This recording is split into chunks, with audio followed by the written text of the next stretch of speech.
As we set out to pray in Alaska, we wanted to record our time and then invite anybody who would join us to pray for disciple making and church planting in Alaska. So this video is set out to take you along the highways and the byways to the people and the communities that we prayed for and include you in on that and ask you to maybe watch the video and then take a few minutes to just stop and pray for the work. To get in your minds the things that God's already doing and pray for Him to bring vibrant gospel witness into the entire state of Alaska. I'm gonna roll up the sidewalk. I'm gonna tear up the ground. Come around to meet you the long way around.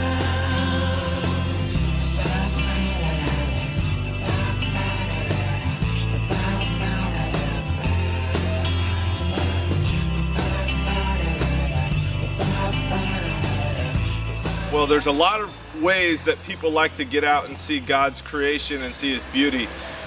Some people like to hike, some people like to kiteboard, some people like to go scuba diving. I like to get out on my motorcycle and be on two wheels to see some of God's most beautiful creation. And although there's lots of ways to get out and see His created beauty, there's really only one way that He's set up for the gospel, the good news of Jesus Christ, to be made known in our world, and that's through the local church. Sometimes it seems like a crazy plan, sometimes it seems like there's got to be another way. It seems like, is that really the most efficient, or is it the best? But really that's His plan A. That's His only plan, and He's left us here with just that purpose. And so one of the core values for CB Northwest is church planting, because church planting is built on the premise of making disciples. And we can all agree that the main commissioning that we've been left from our Lord Jesus is to go and make disciples. And so that's really one of the things that we try and do as a covenant community, and we work together and work hard at that. One of the areas where that's been occurring and being pressed into and prayed for is in the state of Alaska. Recently, in May of 2013, a group of 5 people from Oregon and Washington flew up to Fairbanks, Alaska, rented some motorcycles, and partnered with some people and churches in Alaska for the purpose of praying for church planting, which is at its core making disciples. So the plan was to fly to Fairbanks, rent some motorcycles, rally the churches in the Fairbanks area together, and begin a 5-day prayer ride around 1,400 miles of the state of Alaska. So we flew out of Portland, landed in Fairbanks, went up to Keith Payne's house and rented some motorcycle from Alaskan Adventure Riders, great outfit, and rented our bikes from them and met up with area churches, Fairbanks area churches at Radiant in Fairbanks for a prayer rally that evening. Now it was a Monday night, and it was the first time they had come out for a combined prayer gathering like this, and we had dozens of people come out and participate from 5 different churches, all the 3 CB churches from the area, as well as a couple others that they're partnering with and working together to surface and train next generation leaders and combine their efforts for church planting. We prayed that evening for the top 20 cities in Alaska that have 2,000 or more people in population, and for a gospel work to begin there. We prayed for church plants that were already happening in Juneau and in Anchorage, and we prayed for leaders that were currently in the pipeline and getting training and given opportunity at churches for planting new works. The state of Alaska is very diverse. It has lots of different people groups, a tremendous geographical span between cities and places, and so there's lots of reasons to plant different kinds of churches. Oftentimes I get asked, why do we need other churches to be planted when we have so many in existence? And if those churches were just full, then we would be able to reach everyone who needed to hear the good news of the gospel. But in reality, we need new churches that are taking creative approaches to reach new people. And church planting isn't a threat to existing churches, but it both has probably the most powerful effect at renewing a church, getting back to its core mission of making disciples and supporting church planting work is one of the best things that a church can do to renew itself. As varied as the cultural expressions in Alaska are, we need that many churches to reach those people. And so that's why we're praying for it. After a long flight, we got a little rest that night, repacked our panniers, and set out the next morning to meet at the Fairbanks Harley store with some of the Christian Motorcycle Association riders that were in the Fairbanks area. They joined us, and we met up there that morning and set out to begin praying for churches. Leaving the Harley store, we went up to Bethel Baptist and began praying for them. It's a long storied church in Fairbanks, a lot of great things happening there. Got to spend some time with the staff that was around and to rally together with them in prayer. We rode from there down to Community Baptist in North Pole, and home of Santa Claus, and that community is just outside of Fairbanks. Prayed with Pastor Maury Fisher, and one of the things that we were specifically praying for was their work of building a cabin at Camp Liwa. Camp Liwa is a ministry that they use in the outside of Fairbanks for their camping ministry, and for the last couple of years the people of Community Baptist have gotten together to build new cabins that are winterized and set up for that kind of climate there, and they were just getting ready to begin work and gather volunteers and materials to finish another one. We rode out south down the Parks Highway from Community Baptist and went down into Nenana. Nenana is a small town of a couple thousand people. We stopped to see if the ice had broke in the Nenana Ice Festival, and then prayed for the area and for a gospel work to begin there. Then we rode down to Denali National Park, one of the most beautiful and scenic places on the planet, home of Mount McKinley at over 20,000 feet tall. This giant, majestic display of God's creation was what we were after. We had the privilege of actually riding over 30 miles back into the park as they hadn't quite opened up yet, and riding down the dirt roads all the way to the back of the park, getting great views of all of the mountains that surrounded us. And what I learned is as I saw a mountain, I would be captivated by how brilliant and bright and majestic it was. And I would start rolling camera footage, and I would start taking pictures of it, and I would just go, man, this has got to be the best thing that we're going to see.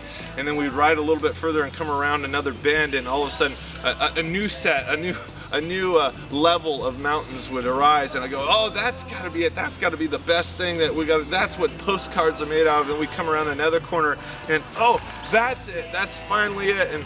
And that's just the way that was. Is God was just revealing a new wave of beauty, a new wave of mountain heights, a new wave of things. And as we were riding and thinking, one of the things that God was saying to me was that maybe that's the way it is with His church.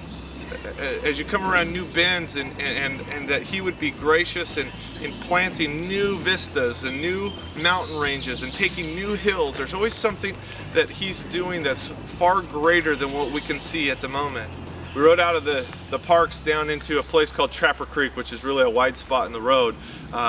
Not much of a population base, but where we stayed was the hub for a laundromat, for food, for communication, and people come in there. We begin to pray and think, what would it look like if there was a church that was here? What would Trapper Creek Church need to look like to reach the people? Because there's a far greater population of people that live in the area than are recorded. And so we began just to pray for a creative gospel reach into that community there. The next day we left Trapper Creek and rode down into WASILLA. In WASILLA we ran into an old friend that we met just 2 days earlier up at the prayer rally in Fairbanks, and it began to just show us how even though the state of Alaska has a great expanse of space between cities, that really there's a sense of community and connection that's had there. We made our way into Anchorage and got to pray with Chris Cha, and Chris is planting a church there in Fairbanks and has a great history of serving with churches, is connected through Caleb Richardson at Radiant, and been working together to get him planted in the niche that God has called him to. Hi, Radiant Church. Hey, we're the Chaw family. My name is Chris. This is my lovely bride, Anna, and our 4 wonderful kids from oldest to youngest. This is Tommy, and this is Theo, and then here, Isabel and Sage. Hey, just wanted to share quickly our vision for church planting. We definitely long to be part of a church plant here in Anchorage, Alaska, and share the same heart as you folks do up there, along with Pastor Caleb, of wanting to see many churches planted in our city. And we love our city here in Anchorage, and we're longing to plant a church that reflects our city, that it's both multi-ethnic and multi-generational, and we're praying for that. And we're also, just on board with wanting to see gospel communities planted throughout our city that are reaching the many different neighborhoods and networks here. And we're also hoping we can see multiple churches planted in our city. And I just have had the wonderful privilege of being on staff at Cornerstone Church as a life groups pastor. I've been partnering with Pastor Brad Suter there, who's just been just a phenomenal brother in the Lord and supporter. And he brought me on to oversee the life group ministry and to transition it to more of a missional community model, and then to send me out as a church planner, our family here. So we'll be doing that here in the near future. And just wanted to ask for some prayer support from you folks there at Radiant. If you could pray a few things, if you would pray for our family. We know that just being believers, we're in a battlefield, and we also know that church planting, there's a just huge spiritual battle there. We're just asking that you pray for our family, for spiritual protection there. If you could pray for the assessment process, currently going through the Acts 29 assessment process, and just at the beginning of it, just pray through that. If you could also pray for just continual solidifying of the vision too for the church plant. And lastly, if you could begin praying for our core team. We're going to begin forming our core team this summer, and just really focus on living out the gospel realities of the church there, and move forward there. So we're looking forward to prayerfully meeting you folks one day. And thank you for your prayer support. We love you guys, and we'll talk to you later. Bye. We also spent some time with James Marchetti, and James has planted a church in his home, and it's been growing. People have been getting saved and being reached, and they're looking at expanding that work there. Hey, I just wanted to take an opportunity to introduce myself and my family to you. My name's James Marchetti, and this is my wife Christina, and these are all my kids. And I'm the pastor here at Missio Dei Church here in Anchorage, Alaska, and I just want to take a little bit of time to tell you a little bit more about that. So we planted Missio Dei Church last fall here in Anchorage. We've been in Anchorage our whole lives, me and my wife, and we're really committed to this community, and we really have a heart to see what God's going to do here.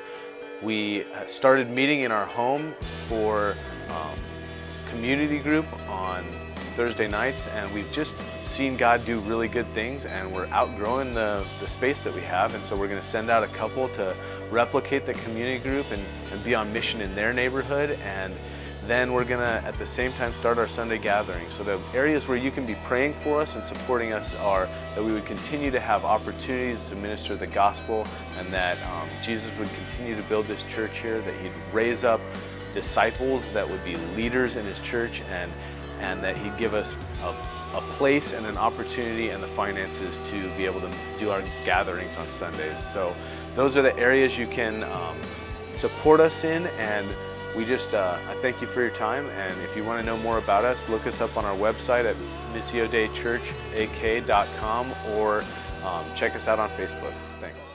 Anchorage is Alaska's largest city and has great potential for sending church planters throughout the entire state. We'd love to see a strong church that's able to send planters all around the state that's anchored there in Anchorage. On that day, we also rode south of Anchorage into one of the more unique territories, into one of the more unique cities that I've ever been to, into Whittier. You have to ride through a 2.5-mile tunnel, and it's the only way in unless you're coming through by the ocean into the town of Whittier. And we went into this isolated community, and we had lunch and got to talk with some people there, and we prayed for a work in this unique space. 80% of the town of Whittier lives in one apartment building that was built for military use just after World War II, and has been converted into apartments and condominiums.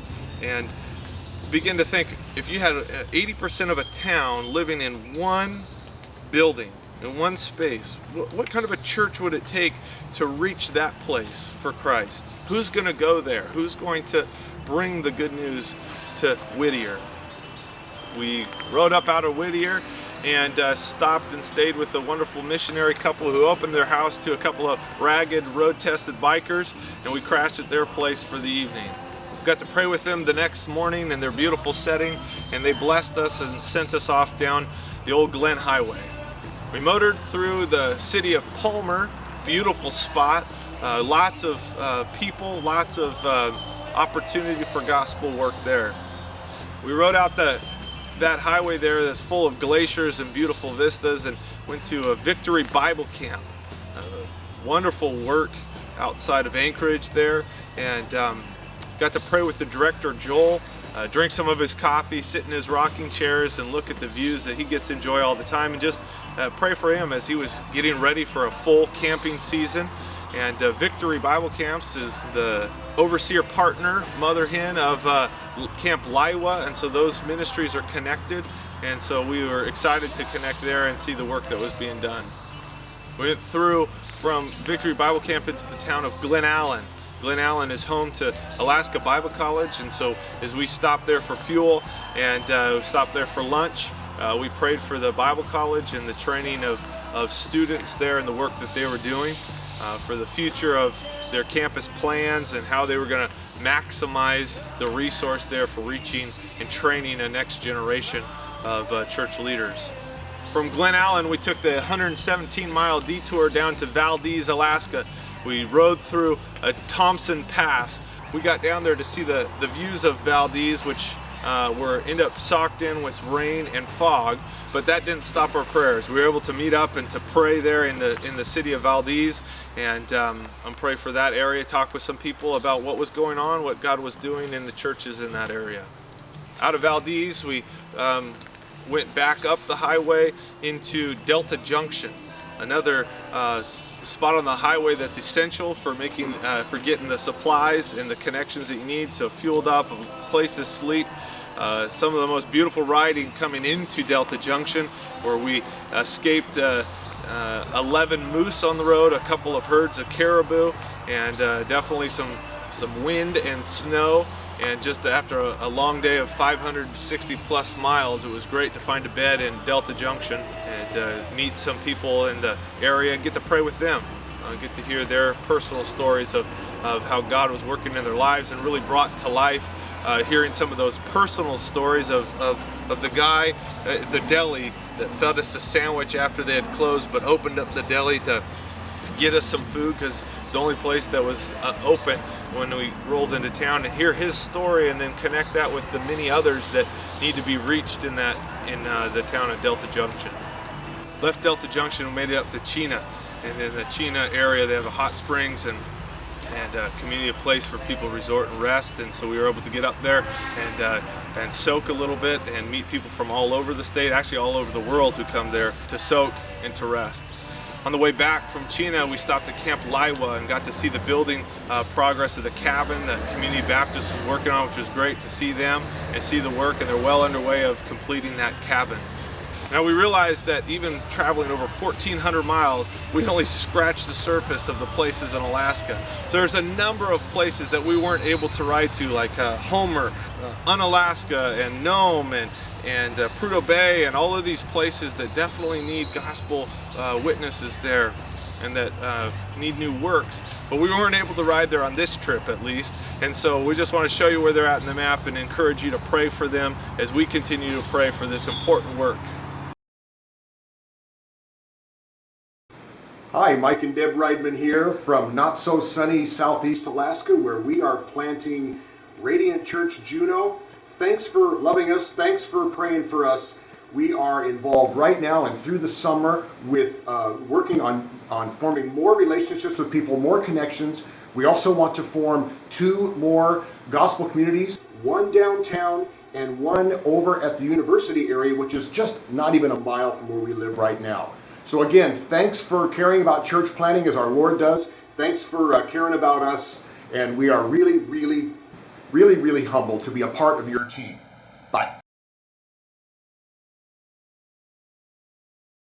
It was a wonderful trip. Hope that it tells us a bit of the story and they get to pray with us.